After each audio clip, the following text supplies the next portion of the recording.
ಆನೇಕಲ್ ತಾಲೂಕಿನ ಯಮರೆ ಗ್ರಾಮ ಪಂಚಾಯಿತಿ ವ್ಯಾಪ್ತಿಯ ಹೊಸಹಳ್ಳಿ ಗ್ರಾಮದಲ್ಲಿ ಯಮರೆ ಗ್ರಾಮ ಪಂಚಾಯಿತಿ 2026-27ನೇ ಸಾಲಿನ ಮೊದಲನೇ ಸುತ್ತಿನ ಗ್ರಾಮ ಸಭೆಯನ್ನು ಆಯೋಜಿಸಲಾಗಿತ್ತು. ಇನ್ನು ಯಮರೆ ಗ್ರಾಮ ಪಂಚಾಯಿತಿ 2026-27ನೇ ಸಾಲಿನ ಮೊದಲನೇ ಸುತ್ತಿನ ಗ್ರಾಮ ಸಭೆ ಅಧಿಕಾರಿಗಳು ಮತ್ತು ಚುನಾಯಿತ ಸದಸ್ಯರು ಚಾಲನೆ ನೀಡಿ ಶುಭ ಹಾರೈಸಿದರು. ಇನ್ನು ಗ್ರಾಮ ಸಭೆಯಲ್ಲಿ ಸಾರ್ವಜನಿಕರು ತಮ್ಮ ತಮ್ಮ ಸಮಸ್ಯೆಗಳ ಬಗ್ಗೆ ಇಲಾಖೆ ಅಧಿಕಾರಿಗಳ ಮುಂದೆ ಹೇಳಿಕೊಂಡ ದೃಶ್ಯ ಕಂಡುಬಂತು. ಹಾಗೆಯೇ ಇಲಾಖೆ ಅಧಿಕಾರಿಗಳು ಸಹ ತಮ್ಮ ತಮ್ಮ ಇಲಾಖೆಗಳಲ್ಲಿ ದೊರೆಯುವಂತಹ ಸೌಲಭ್ಯಗಳ ಬಗ್ಗೆ ಸಾರ್ವಜನಿಕರಿಗೆ ಮಾಹಿತಿ ನೀಡಿದರು. ಇನ್ನು ಇದೇ ಸಂದರ್ಭದಲ್ಲಿ ಯಮರೆ ಗ್ರಾಮ ಪಂಚಾಯಿತಿ ಮಾಜಿ ಅಧ್ಯಕ್ಷರು, ಉಪಾಧ್ಯಕ್ಷರು ಮತ್ತು ಪಂಚಾಯಿತಿ ಸದಸ್ಯರುಗಳಿಗೆ ಗೌರವಪೂರ್ವಕವಾಗಿ ಸನ್ಮಾನಿಸಲಾಯಿತು. ಹಾಗೆಯೇ ಅಂಗನವಾಡಿ ಆಶಾ ಕಾರ್ಯಕರ್ತೆಯರಿಗೆ ಮತ್ತು ಪಂಚಾಯಿತಿ ಸಿಬ್ಬಂದಿ ವರ್ಗಕ್ಕೆ ಗೌರವಪೂರ್ವಕವಾಗಿ ಸನ್ಮಾನಿಸಲಾಯಿತು. ಇನ್ನು ಕಾರ್ಯಕ್ರಮದ ಅಧ್ಯಕ್ಷತೆಯನ್ನು ಯಮರೆ ಗ್ರಾಮ ಪಂಚಾಯಿತಿ ಆಡಳಿತಾಧಿಕಾರಿಯಾದ ಪ್ರಶಾಂತ್ ಖಾನಗೌಡ ಪಾಟೀಲ್ ಕೆಎಎಸ್ ಅವರು ವಹಿಸಿದರು. ಇನ್ನು ಗ್ರಾಮ ಸಭೆಯಲ್ಲಿ ಯಮರೆ ಗ್ರಾಮ ಪಂಚಾಯಿತಿ ಮಾಜಿ ಸದಸ್ಯರಾದ ಜಯಶಂಕರ್ ಮತ್ತು ಗ್ರಾಮ ಪಂಚಾಯಿತಿ ಮಾಜಿ ಅಧ್ಯಕ್ಷರು ಹಾಗೂ ಗ್ರಾಮ ಪಂಚಾಯಿತಿ ಮಾಜಿ ಸದಸ್ಯರುಗಳು ಮತ್ತು ಯಮರೆ ಗ್ರಾಮ ಪಂಚಾಯಿತಿ ಪಿಡಿಒ ಪ್ರವೀಣ್, ಕಾರ್ಯದರ್ಶಿ ಪ್ರಸಾದ್, ಕರ ವಸೂಲಿಗಾರ ನಾರಾಯಣಸ್ವಾಮಿ, ಲೆಕ್ಕ ಸಹಾಯಕ ಸೋಮಶೇಖರ್ ಮತ್ತು ಇಲಾಖೆ ಅಧಿಕಾರಿಗಳು ಹಾಗೂ ಸಾರ್ವಜನಿಕರು ಮತ್ತು ಪಂಚಾಯಿತಿ ಸಿಬ್ಬಂದಿ ವರ್ಗದವರು ಭಾಗವಹಿಸಿದರು.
ಸಂಸ್ಥಕ್ಕಂಥ ಕೆಲಸ ಈ ಒಂದು ಸಂದರ್ಭದಲ್ಲಿ ಮಾಡಿದ್ವಿ. ಹಾಗೆ ಇದೇ ರೀತಿಯಲ್ಲೇ ಇವತ್ತು ಹೆಚ್ಚಿನ ಒತ್ತನ್ನು ಕೊಟ್ಟು ನಮ್ಮ ಜೊತೆಯಲ್ಲಿ ಸುಮಾರು 5 ವರ್ಷಗಳಿಂದ ನಮ್ಮ ಸತತವಾಗಿ ಎಲ್ಲ ಮೀಡಿಯಾಗಳು, ಪ್ರಿಂಟ್ ಮೀಡಿಯಾಗಳು ಎಲ್ಲರೂ ನಮ್ಮ ಸಹೋದರರು ಸೇರಿ ಇವತ್ತು ನಮಗೆ ಉತ್ತೇಜನ ನೀಡಿ ಹೆಚ್ಚಿನ ಕಾರ್ಯಗಳನ್ನು ಮಾಡಲಿಕ್ಕೆ ಹೆಚ್ಚಿನ ಆದ್ಯತೆಯನ್ನು ಕೊಟ್ಟಿರ್ತಕ್ಕಂಥದ್ದಕ್ಕೆ ಅವ್ರಿಗೂ ಸಹ ನಾನು ಇವತ್ತು ಈ ಒಂದು ಸಂದರ್ಭದಲ್ಲಿ ಅವರಿಗೆ ಕೃತಜ್ಞತೆಗಳನ್ನು ಈ ಒಂದು ಸಂದರ್ಭದಲ್ಲಿ ಸಲ್ಲಿಸಿದ್ದೀವಿ. ಮತ್ತು ಅದೇ ರೀತಿಯಲ್ಲಿ ಎಲ್ಲ ಗ್ರಾಮಸ್ಥರಿಗೂ ಸಹ ಈ ಒಂದು 5 ವರ್ಷಗಳ ಕಾಲ ನಮ್ಮ ಪಂಚಾಯತಿ ವತಿಯಿಂದ ನಾವು ಆಡಳಿತ ಮಾಡ್ತಕ್ಕಂಥ ಸಂದರ್ಭದಲ್ಲಿ ಪ್ರತಿ ಗ್ರಾಮಗಳಲ್ಲಿರ್ತಕ್ಕಂಥ ಎಲ್ಲ ಸದಸ್ಯರುಗಳು ಒಗ್ಗೂಡಿ ಒಮ್ಮನಸ್ಸಿನಿಂದ ಎಲ್ಲನೂ ಒಂದು ಹುರುಪಿನಿಂದ ಕೆಲಸ ಮಾಡ್ತಕ್ಕಂಥ ಕೆಲಸವನ್ನು ಮಾಡಿದ್ರು. ಎಲ್ಲ ಗ್ರಾಮಸ್ಥರಿಗೆ 8 ಗ್ರಾಮದ ಗ್ರಾಮಸ್ಥರಿಗೂ ನಾನು ಈ ಯಮರೆ ಗ್ರಾಮ ಪಂಚಾಯತಿಯ ಪರವಾಗಿ ನಮ್ಮೆಲ್ಲರ ಸದಸ್ಯರ ಪರವಾಗಿ ಅಧ್ಯಕ್ಷರ ಉಪಾಧ್ಯಕ್ಷರ ಪರವಾಗಿ ಅವರಿಗೆ ಅಭಿನಂದನೆಗಳನ್ನು ಸಲ್ಲಿಸ್ತಾ ಇದ್ದೀನಿ. 5 ವರ್ಷ ಸರ್ ತಮಗೆ ಅಧಿಕಾರ ತೃಪ್ತಿ ತಂದಿದೆ ಸರ್.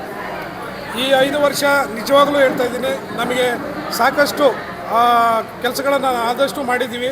ಆದರೆ ಪಂಚಾಯತಿಯಿಂದ ಬರ್ತಕ್ಕಂಥ ಟ್ಯಾಕ್ಸಲ್ಲಿ ಮಾಡಿದ್ವಿ ವಿನ ಸರ್ಕಾರದಿಂದ ಬಂದಿರತಕ್ಕಂಥ ಸೌಲಭ್ಯ ಅನುದಾನದಿಂದ ಏನೂ ಹೆಚ್ಚಿಗೆ ಕೆಲಸ ಆಗಲಿಲ್ಲ, ಪ್ರಾಮಾಣಿಕವಾಗಿ ಹೇಳ್ತಾ ಇದ್ದೀನಿ. ಆದರೆ ಸಿದ್ದರಾಮಯ್ಯ ಅವರು 2013ರಲ್ಲಿ ಗೆದ್ದಂಥ ಸಂದರ್ಭದಲ್ಲಿ ಮಾಡಿದಂಥ 5 ವರ್ಷದಲ್ಲಿ ಮಾಡಿದಂಥ ಕೆಲಸಗಳು ಇವತ್ತು 8 ಊರಿನ ಗ್ರಾಮಗಳಲ್ಲಿ ಒಂದು ಮನೆ ನಿವೇಶನ ಮಾಡಿಕೊಡೋದ್ರಿಂದ ಹಿಡಿದು ಪ್ರತಿಯೊಂದು ನಾವು ಮಾಡಿದ್ವಿ.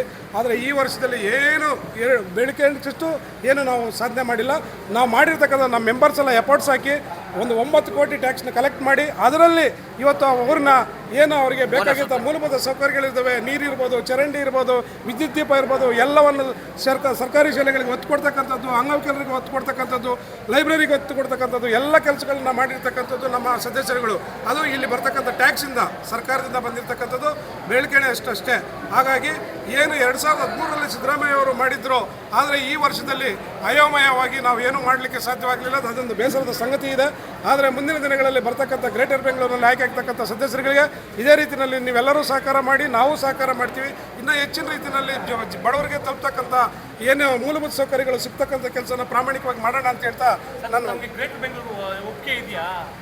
ಈಗ ಗ್ರೇಟರ್ ಬೆಂಗಳೂರು ಅದು ನಾನು ಇನ್ನೂ ಅದಕ್ಕೆ ಕ್ಲಾರಿಟಿನೇ ಇಲ್ಲ. ಒಬ್ರಿಗೂ ನಮ್ಮ ಪ್ರೆಸ್ ಮೀಡಿಯಾಗಳವ್ರು ಕೇಳಿದ್ರೂ ಕ್ಲಾರಿಟಿ ಇಲ್ಲ, ಆಫೀಸರ್ಗಳಿಗೆ ಕೇಳಿದ್ರೂ ಕ್ಲಾರಿಟಿ ಇಲ್ಲ. ಗ್ರೇಟರ್ ಬೆಂಗಳೂರು ಮಾಡ್ತಾರಾ, ನಗರಸಭೆ ಮಾಡ್ತಾರಾ, ಪುರಸಭೆ ಮಾಡ್ತಾರಾ, ಅಥವಾ ಗ್ರಾಮ ಪಂಚಾಯತಿಗಳೇ ಮಾಡ್ತಾರಾ? ಇವತ್ತಿಗೆ ಜಿಲ್ಲಾ ಪಂಚಾಯತಿ ಸುಮಾರು 5 ವರ್ಷಗಳ ಮೇಲಾಯಿತು. ಇವತ್ತು ಜಿಲ್ಲಾ ಪಂಚಾಯತಿ, ತಾಲೂಕ್ ಪಂಚಾಯತಿಗಳು ಮಾಡೋದಕ್ಕೆ ಆಗಲಿಲ್ಲ. ಮತ್ತು ಇವತ್ತು BBMP ಇದು ಅಷ್ಟೇ 5 ವರ್ಷ ಆಯಿತು. ಇವತ್ತು ಯಾವುದೂ ಬೆಂಗಳೂರಿನಲ್ಲಿ BBMPನಲ್ಲಿ ಯಾವುದೇ ಒಂದು ಕೌನ್ಸಿಲರ್ಗಳಿಲ್ಲ. ಆಡಳಿತವೆಲ್ಲ ಅಧಿಕಾರಿಗಳ ಕೈಗಿದೆ. ಅವ್ರ ಆಡದಾಟ ಯಾವುದೇ ಕಾರಣಕ್ಕೂ ಸರಿಯಾದ ಕೆಲಸ ಕಾಮಗಾರಿಗಳನ್ನು ಮಾಡಲಿಕ್ಕೆ ಆಗ್ತಾ ಇಲ್ಲ. ಹಾಗಾಗಿ ಇಲ್ಲೇನಂದರೆ 30 ಜನ ಸದಸ್ಯರುಗಳಿದ್ದೀವಿ. ಎಲ್ಲ ಅಧಿಕಾರಿಗಳ ಮೇಲೆ ನಾವು ಸ್ವಲ್ಪ ಫೋರ್ಸ್ ಮಾಡಿ ಹಳ್ಳಿಗಳಲ್ಲಿ ಏನಾಗಬೇಕು ಬಡವರಿಗೆ ಮೂಲಭೂತ ಸೌಕರ್ಯಗಳು ಅದನ್ನು ಪ್ರಾಮಾಣಿಕವಾಗಿ ಮಾಡ್ತಕ್ಕಂಥ ಕೆಲಸನ ಎಲ್ಲ ಸದಸ್ಯರುಗಳು ಮಾಡಿದ್ದಾರೆ. ಮುಂದೆ ಜಯಶಂಕರ್ ರೆಡ್ಡಿ ಯಾವ ರೀತಿ ತಂಡ ಅಂತ ಇಲ್ಲ, ನಮ್ಮಲ್ಲಿರ್ತಕ್ಕಂಥ ಎಲ್ಲ ಸದಸ್ಯರುಗಳು, ನಮ್ಮಲ್ಲಿರ್ತಕ್ಕಂಥ ಪ್ರತಿಯೊಬ್ಬ ಸದಸ್ಯರುಗಳು ಎಲ್ಲರೂ ಮುಂದೆ ಏನು ಗ್ರೇಟರ್ ಬೆಂಗಳೂರು ಆಗುತ್ತೋ ಅಥವಾ ಪುರಸಭೆ ಆಗುತ್ತೋ ಏನಾಗುತ್ತೋ ಅದರೆಲ್ಲ ಮುಂಚೂಣಿಯಲ್ಲಿ ಗೆದ್ದು ಬರ್ತಾರೆ. ಒಳ್ಳೊಳ್ಳೆ ಹೆಸರಿಟ್ಕೊಂಡಿದ್ದಾರೆ, ಕೆಲಸ ಮಾಡಿದ್ದಾರೆ. ಎಲ್ಲ ಹಳ್ಳಿಗಳಲ್ಲಿ ಎಲ್ಲ ಸದಸ್ಯರುಗಳು ಒಮ್ಮುಖವಾಗಿ ಕೆಲಸ ಮಾಡಿದ್ದಾರೆ. ಹಾಗಾಗಿ ಹೆಸರಿದೆ. ಅವರವರ ಪಕ್ಷಗಳಲ್ಲಿ ಅವರವರ ಗೆದ್ದು ಬಂದು ಒಳ್ಳೆಯ ಒಂದು ಜನಗಳಿಗೆ ವ್ಯವಸ್ಥಿತವಾಗಿ ಕಲ್ಪಿಸ್ತಾರೆ. ಆದರೆ ನಾವು ರಾಜಕೀಯನ ಇಲ್ಲಿಗೆ ಲಾಸ್ಟ್ ಮಾಡ್ತಾ ಇದ್ದೀನಿ. ಸರ್, ಕಳೆದ 10 ವರ್ಷಗಳಿಂದ ಜಯಶಂಕರ್ ಸಾಕಷ್ಟು ಅಭಿವೃದ್ಧಿ ಮಾಡಿದ್ದಾರೆ ಈ ಭಾಗದಲ್ಲಿ. ಈಗ ನೋಡಿದ್ರೆ ರಾಜಕೀಯ ಅಂತ್ಯ ಮಾಡ್ತೀನಿ ಅಂತ ಹೇಳ್ತಾ ಇದ್ರು. ಇಲ್ಲ, ಈಗ ಏನಾಗುತ್ತೆ, 14 ವರ್ಷದಿಂದ ಈ ಪಂಚಾಯತಿನಲ್ಲಿ ನಾವು ಏನೋ ಒಂದು ವೆಲ್ವಿಷರ್ ಆಗಿ ಎಲ್ಲರಿಗೂ ಸರಿದೂಗಿಸ್ಕೊಂಡು ಎಲ್ಲ ಪಕ್ಷಗಳನ್ನು ಬ್ಯಾಲೆನ್ಸ್ ಮಾಡ್ಕೊಂಡು ಹೋಗ್ತಾ ಇದೀವಿ. BJP ಇರ್ಬೋದು, ಕಾಂಗ್ರೆಸ್ ಇರ್ಬೋದು, ದಳದ ಇಲ್ಲಿ ಪಾರ್ಶಿಯಾಲಿಟಿ ಅನ್ನೋದೇ ಇಲ್ಲ. ಗೆಲ್ಲೋವರೆಗೂ ಅಷ್ಟೇ. ಗೆದ್ದು ಒಳಗಡೆ ಬಂದ ಮೇಲೆ ಯಾವ ಪಕ್ಷನೂ ಇಲ್ಲಿ ಇರಬಾರ್ದು ಅಂತೇಳಿ ನಾನು ಅವ್ರಿಗೆ ಆಜ್ಞೆ ಮಾಡಿದ್ದೆ. ಅದೇ ರೀತಿಯಲ್ಲಿ ನಮ್ಮ ಅಣ್ಣ ತಮ್ಮಂದರು, ನಮ್ಮ ಅಕ್ಕ ತಂಗಿರು ಪ್ರತಿಯೊಬ್ಬರು ಅದೇ ಭಾವನೆಯಲ್ಲಿ ನಮ್ಮ ಈ ಪಂಚಾಯತಿನ ನಡ್ಸ್ಕೊಂಡ್ಬಂದರು. ಒಂದು ವ್ಯವಸ್ಥಿತವಾಗಿ ನಡ್ಸ್ಕೊಂಡ್ಬಂದು ಎಲ್ಲ ಗ್ರಾಮಗಳಲ್ಲೂ ಅಭಿವೃದ್ಧಿ ಕಾರ್ಯಗಳಾಯಿತು. ಇನ್ನು ಮುಂದೆ ಅದೇ ರೀತಿಯಲ್ಲಿ ನಮ್ಮ ಜೊತೆಯಲ್ಲಿರ್ತಕ್ಕಂಥ ಏನು 10 ವರ್ಷ ಸದಸ್ಯರುಗಳಾಗಿದ್ದರು ಅವರೆಲ್ಲನೂ ಒಳ್ಳೆಯ ವ್ಯಕ್ತಿಗಳು, ಚೆನ್ನಾಗಿ ಆಡಳಿತವನ್ನು ಕೊಡ್ತಾರೆ ಅಂತ ನಾನು ನಂಬಿಕೊಂಡು ಅವರಿಗೆ ವಿಶ್ವಾಸವಾಗಿ ವೆಲ್ವಿಷರ್ ಆಗಿ ಕೊನೆವರೆಗೂ ಇರ್ತೀನಿ. ರಾಜಕೀಯದಲ್ಲಿ ನಾವಂತೂ ಯಾವುದಕ್ಕೂ ಇನ್ನು ಮುಂದೆ ಭಾಗಿಯಾಗಲ್ಲ ಅಂತೇಳಿ ಈ ಸಂದರ್ಭದಲ್ಲಿ ಇದು ನಮಗೆ ಏನು ಇವತ್ತು ನಮ್ಗೆ ಏನಾದರೂ ಒಂದು ಆಗಬೇಕು ಅಂದಾಗ ಅದಕ್ಕೆ ಸರಿಯಾದ ಸ್ಪಂದನೆ ಇಲ್ಲದಿದ್ದಾಗ ನಮಗೆ ಯಾವುದೇ ಕಾರಣಕ್ಕೂ ಮಾಡಲಿಕ್ಕಾಗಲ್ಲ. ಜನಗಳ ಹತ್ರ ನಾವು ಬಯಸ್ಕೋಬೇಕಾಗ್ತದೆ. ಇವತ್ತವರೆಗೂ ಯಮರೆ ಗ್ರಾಮದಲ್ಲಿ ಇವತ್ತವರೆಗೂ 10 ಎಕರೆ ಜಮೀನಿತ್ತು. 20-30 ವರ್ಷಗಳಿಂದ ಆಶ್ರಯ ನಿವೇಶನಕ್ಕಾಗಿತ್ತು. ಆಮೇಲೆ ಬಹುಮಾಡಿ ಕಟ್ಟಡಕ್ಕೆ ಹೋಯಿತು. ಈಗ ಆಶ್ರಯ ನಿವೇಶನಕ್ಕೆ ಅಂತಿದೆ. ಇದನ್ನು ಕೊಡೋದಕ್ಕೆ ಒಂದು 20-30 ಸೈಟ್ನ ಕೊಡೋದಕ್ಕೆ ಯೋಗ್ಯತೆ ಇಲ್ಲ. ಇವತ್ತು ಹಿಂದಿನ ಸರ್ಕಾರದಲ್ಲಿ ಇವತ್ತು SM ಕೃಷ್ಣ ಇರೋವಾಗ ಮತ್ತು ಬೇರೆ ಅಧಿಕಾರಿಗಳು ಬಂದಾಗ 20ಕ್ಕೆ 30, 30ಕ್ಕೆ 40, 50ಕ್ಕೆ 40 ಈ ಥರ ಎಲ್ಲ ಕೊಟ್ಟಿದ್ದರು ಸೈಟ್ಗಳೆಲ್ಲ ಕಡೆ. 60-40, 30-40, 20-30 ಎಲ್ಲ ಕೊಟ್ಟಿದ್ದರು. ಆದರೆ ಇವತ್ತಿನವರೆಗೂ 15 ವರ್ಷ ಆಯಿತು. ಇವತ್ತವರೆಗೂ ಒಂದು 20-30 ಸೈಟ್ನ ಇಡೀ ಆನೇಕಲ್ ತಾಲೂಕಿನಲ್ಲಿ ಯಾರಿಗೂ ಹಂಚಿಕೆ ಮಾಡಿಲ್ಲ. ಹಾಗಾಗಿ ಇವತ್ತು ಯಾವ ಹಳ್ಳಿಗಳಲ್ಲಿ ಸಹ ನೋಡಿ, ಈಗಲೂ ಹಳೆಯದು ಏನು ಕೇಶವಮೂರ್ತಿರಾವ್ ಕೊಟ್ಟಿರ್ತಕ್ಕಂಥ ಸೈಟ್ಗಳು ಬಿಟ್ಟರೆ ಇವತ್ತವರೆಗೂ ಒಂದು ಸೈಟ್ ಕೊಡೋದಕ್ಕೆ ನಮಗೆ ಯೋಗ್ಯತೆ ಇಲ್ಲ. ಹಾಗಾಗಿ ಇಂಥ ರಾಜಕೀಯ ನಮ್ಗೆ ಏನಕ್ಕೆ ಬೇಕು ಅಂತೇಳಿ ನಾವು ಡಿಲೀಟ್ ಆಗ್ತಾ ಇದ್ದೀವಿ. ಸರ್ಕಾರ ಗುಂಜಾ ಶಾಸಕರು ನೀವೇ ಗೆಲ್ಸಿದ್ದು, ನೀವೇ ಈ ಥರ ಹೇಳಿದ್ರಿ ಹೇಗೆ ಅಂತ. ಈಗ ಶಾಸಕರು ಒಳ್ಳೆ ಕೆಲಸಗಳು ಮಾಡ್ತಾ ಇದ್ದಾರೆ. ಅವ್ರ ಸರ್ಕಾರದಿಂದ ಏನು ತಗೊಂಬರ್ಬೇಕು ಅವುಗಳನ್ನೆಲ್ಲ ತಗೊಂಡ್ಬಂದು ಅವರವರ ಒಂದು ಏರಿಯಾಗಳಲ್ಲಿ ಮಾಡ್ತಾ ಇದ್ದಾರೆ. ಆದರೆ ನಿಜವಾಗಿ ಬಡವ ದೀಪ ಇಟ್ಕೊಳ್ತಕ್ಕಂಥ ಕೆಲಸವನ್ನು ಮಾಡ್ತಕ್ಕಂಥದ್ದು ಯಾವುದು, ಒಂದು ಸೂರು, ಒಂದು ಸೈಟು, ಒಂದು ಸೂರು, ಒಂದು ಶಾಲೆಗಳು. ಆ ಶಾಲೆಗಳಿಗೆ, ಸರ್ಕಾರಿ ಶಾಲೆಗಳು ಇವತ್ತು ಆನೇಕಲ್ ತಾಲೂಕಿನಲ್ಲಿ ಒಳ್ಳೊಳ್ಳೆ ಶಾಲೆಗಳನ್ನ ಒಂದು ಹೋಬಳಿ ವಯಸ್ಸೋ ತಾಲೂಕು ವಯಸ್ಸೋ ಒಂದು 2-3 ಮಾಡಿದರೆ ಇವತ್ತು ಯಾಕೆ ಪ್ರೈವೇಟ್ ಸ್ಕೂಲ್ಗಳಿಗೆ ಯಾಕೆ ಹೋಗ್ತಾಯಿದ್ರು? ನಮ್ಮದೇ ಶಾಲೆಗಳಿದ್ದಾವೆ, ಯಾಕೆ ಬರ್ತಾ ಇದ್ದಾರೆ ಬಡವರು? ಅಲ್ಲೇ ಹೋಗ್ಬೇಕಾಗಿತ್ತಲ್ಲ. ಒಳ್ಳೆ ಕ್ವಾಲಿಟಿ ಇಲ್ಲ, ಅದಕ್ಕೆ ಬರ್ತಾ ಇದ್ದಾರೆ. ಹಾಗಾಗಿ ಒಳ್ಳೆಯ ಕ್ವಾಲಿಟಿ ಎಜುಕೇಷನ್ನ ಕೊಡಬೇಕಂದ್ರೆ ಒಳ್ಳೆಯ ಒಂದು ಶಾಲೆಗಳಿಗೆ ಹೆಚ್ಚಿನ ಒತ್ತು ಕೊಡಬೇಕು, ಮತ್ತು ಒಳ್ಳೆಯ ಹಾಸ್ಪಿಟ್ಲ್ಗಳನ್ನ ಕೊಡಬೇಕು. ಜನ ಕೇಳೋದು ಏನು ಕೇಳಲ್ಲ, ದುಡ್ಡು ಕೇಳಲ್ಲ ಯಾರನ್ನು. ಬದುಕಲಿಕ್ಕೆ ಒಂದು ಮನೆ ಬೇಕು, ಒಂದು ಸೈಟ್ ಬೇಕು, ಅಥವಾ ಉದ್ಯೋಗ ಬೇಕು, ಮೂರನೇದು ಅವರಿಗೆ ಆರೋಗ್ಯ ಬೇಕು. ಇಷ್ಟನ್ನ ಆಸೆ ಪಡ್ತಾರೆ ಎಲ್ಲ ಜನ. ಹಾಗಾಗಿ ಅದನ್ನು ಸ್ಪಂದನೆ ಮಾಡೋಕ್ಕಾಗಲಿಲ್ಲ ಅಂದಮೇಲೆ ನಾವು ನಿಷ್ಪ್ರಾಯಕರಾಗಿದ್ದೀವಿ. ಒಂದು ಗ್ರಾಮ ಪಂಚಾಯತಿಯಲ್ಲಿ ಇದ್ಕೊಂಡು ನಮಗೆ ಇವತ್ತವರೆಗೂ 8 ಊರಿನಲ್ಲಿ ಒಂದು ಸೈಟ್ ಕೊಡೋದಕ್ಕೆ ನಮ್ಗೆ ಯೋಗ್ಯತೆ ಇಲ್ಲ. ಹಾಗಾಗಿ ಇದನ್ನು ಬೇಜಾರು ಮಾಡಿಕೊಂಡು ನಾನು ಇವತ್ತಿಗೆ ಮುಕ್ತ ಮಾಡ್ತಾ ಇದ್ದೀನಿ. 5 ವರ್ಷ ನಾವು 30 ಜನ ಮೆಂಬರ್ಸು ತುಂಬ ಅಣ್ಣ ತಮ್ಮಂದಿರ ಹಾಗೆ ಭಾವಿಸಿ ಎಲ್ಲ ಗ್ರಾಮಗಳಲ್ಲೂ ಕೆಲಸಗಳನ್ನು ವಿಜೃಂಭಣೆಯಿಂದ ಎಲ್ಲ ಮೆಂಬರು ವಿಶ್ವಾಸದಿಂದ ಕೆಲಸಗಳನ್ನು ಮುಗಿಸಿದ್ದಾರೆ. ನಮಗೆ ಮೊದಲನೇದಾಗಿ 1-2 ವರ್ಷ ಕೊರೋನಾ ಬಂದು ಸ್ವಲ್ಪ ತೊಂದರೆ ಆಯಿತು. ಆ ಕೊರೋನಾವನ್ನು ಮೆಟ್ಟಿ ನಿಂತು ಎಲ್ಲ 30 ಜನ ಮೆಂಬರ್ಗಳು ನಮ್ಮ ಜಯಶಂಕರ ಸಾರಥ್ಯದಲ್ಲಿ ನಮ್ಮ ಯಮರೆ ಗ್ರಾಮ ಪಂಚಾಯಿತಿ ಮುನ್ನಡೆಸ್ಕೊಂಡು ಹೋಗ್ತಾಯಿದ್ರು. ಆವಾಗಲೂ ನಮ್ಮ ಜಯಶಂಕರ ಅಣ್ಣವರೇ ನಮ್ಮನ್ನು ಮುನ್ನಡೆಸ್ಕೊಂಡು ಹೋಗ್ತಾಯಿದ್ರು. ಕೊರೋನಾ ಟೈಮಲ್ಲಿ ಅವ್ರಿಗೆ ಏನೇನು ಬೇಕು, ಕಿಟ್ಗಳು ಬೇಕಾ, ಅವ್ರಿಗೆ ಹಾಲು ಬೇಕಾ, ಅವ್ರಿಗೆ ಏನು ಬೇಕೋ, ನೀರು ಬೇಕೋ, ಅವ್ರಿಗೆ ಮೆಡಿಸಿನ್ ಬೇಕಾ, ಎಲ್ಲವನ್ನು ನಮ್ಮ ಪಂಚಾಯತಿ ಕಡೆಯಿಂದ PDO ಸರ್ ಇರ್ಬೋದು, ಇಲ್ಲ ಮೆಂಬರ್ಗಳಿರ್ಬೋದು, ಎಲ್ಲನೂ ಮೆಟ್ಟಿ ನಿಂತು ಕೆಲಸ ಮಾಡಿ 2 ವರ್ಷ ನಮಗೆ ಅಡಚಣೆ ಆಗಿತ್ತು ಕೊರೋನಾ ಟೈಮಲ್ಲಿ. ಅದನ್ನು ಮುಗಿಸಿ, ಅದನ್ನು ಇಲ್ಲಂದಿದ್ರೆ ಇನ್ನೂ ತುಂಬ ಚೆನ್ನಾಗಿ ಕೆಲಸಗಳು ನಡೀತಾ ಇದ್ವು. 2 ವರ್ಷ ಕೊರೋನಾ ಬಂದು ಸ್ವಲ್ಪ ತೊಂದರೆ ಆಯಿತು. ಅಲ್ಲಿನೂ ನಮ್ಮ ಯಮರೆ ಗ್ರಾಮ ಪಂಚಾಯಿತಿಯಲ್ಲಿ ಇವಾಗಲೂ ಈ ಸಲ ಕೊನೆಯ ವರ್ಷದಲ್ಲೂ ಎಲ್ಲ 30 ಜನ ಮೆಂಬರು ಎಲ್ಲ ಹಳ್ಳಿಗಳಲ್ಲೂ ಅಲ್ಲ ನಮ್ಮ ದೊಡ್ಡವರು, ಚಿಕ್ಕವರು, ಹೆಣ್ಮಕ್ಳು, ಅಣ್ಣ ತಮ್ಮಂದರು ಎಲ್ಲರನ್ನೂ ವಿಶ್ವಾಸಕ್ಕೆ ಇಟ್ಕೊಂಡು ಎಲ್ಲ ಕೆಲಸಗಳನ್ನು ಪ್ರೀತಿಯಿಂದ ಮುಗಿಸಿದ್ದಾರೆ. ನಮ್ಮ ಯಮರೆ ಗ್ರಾಮ ಪಂಚಾಯತಿ ವತಿಯಿಂದ ನಮ್ಮ ಎಲ್ಲ ಗ್ರಾಮಸ್ಥರಿಗೂ, ಎಲ್ಲ ಅಣ್ಣ ತಮ್ಮಂದ್ರಿಗೂ ಎಲ್ಲರಿಗೂ ನಮ್ಮ 30 ಜನ ಮೆಂಬರ್ ವತಿಯಿಂದ ನಮಗೆ ಧನ್ಯವಾದಗಳನ್ನು ತಿಳಿಸ್ತಾ ಇದ್ದೀನಿ. ನಮ್ಮ ಅವಧಿ ಮುಗಿದ ನಂತರ 26-27ನೇ ಸಾಲಿನ ಮೊದಲನೇ ವರ್ಷದ ಗ್ರಾಮ ಸಭೆಯನ್ನು ಯಮರೆ ಗ್ರಾಮ ಪಂಚಾಯತಿ ಹಮ್ಮಿಕೊಂಡಿತ್ತು. ಇವತ್ತು ನಮ್ಗೆ ಬೀಳ್ಕೊಡುಗೆ ಸಮಾರಂಭನೂ ಇತ್ತು. ಚುನಾಯಿತ ಸದಸ್ಯರುಗಳಿಗೆ ಬೀಳ್ಕೊಡುಗೆ ಸಮಾರಂಭನೂ ಹಮ್ಮಿಕೊಂಡಿದ್ರು.